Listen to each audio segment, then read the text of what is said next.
আমরা দেখতে পাচ্ছি আসলে যে সেনাবাহিনীরা তারা তত্ত্বাবধানে আছে এবং উদ্ধার কাজের জন্য যে সরঞ্জামগুলো তারা বোট বা অন্যান্য সরঞ্জাম তারা সব কিছুই নিয়ে আসছে এবং তারা এখনই রওনা দিবে।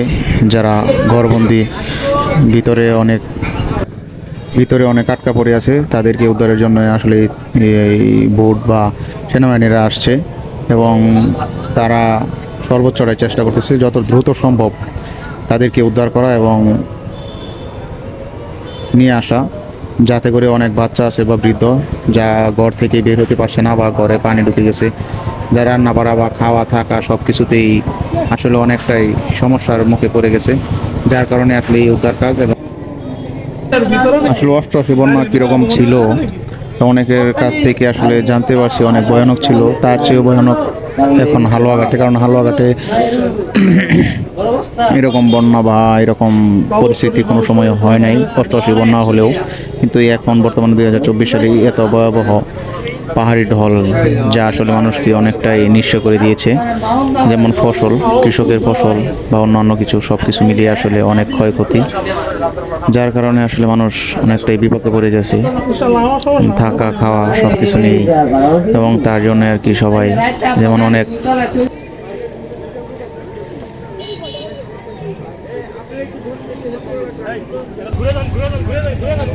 আমরা দেখতে পাচ্ছি যে বোট নামানোর পর পানিতে নিয়ে আসছে এবং যত দ্রুত সম্ভব উদ্ধার কাজ শুরু করবে। এবং অনেক বোট আবার উদ্ধার কাজ শুরু করে দিয়েছে, যেগুলো পরে এসেছে তাদেরকে করতেছে ইঞ্জিন নিয়ে কী করে আবার তারা উদ্ধার কাজ শুরু করবে তাই দেখা যাচ্ছে। আসলে এরকম অবস্থা যে হয়ে যাবে আসলে কেউ বুঝতেও পারে নাই। আসলে গ্রামের মানুষও এগিয়ে এসেছে এই উদ্ধারের জন্য, যার একটি বড় প্রভাব।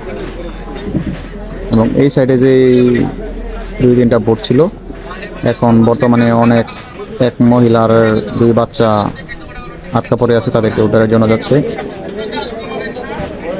অনেকটা ভিতরে হলেও বাচ্চা নিয়ে আসলে মহিলারা আসতে পারবে না বলেই আসলে এই উদ্ধার কাজ, এবং তাদেরকে বলা হয়েছে বলেই তারা এই উদ্ধার কাজে যাচ্ছে।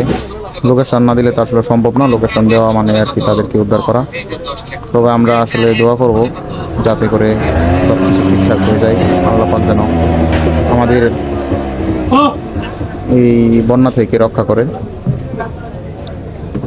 আসলে এরকম বন্যা যে হবে আসলে কেউ ভাবতেও পারে নাই। আর অসংখ্য ক্ষয়ক্ষতি, এরকম ক্ষয়ক্ষতি যাতে আর না হয় এবং সবাইকে এই ধৈর্য ধরার তৌফিক দিক।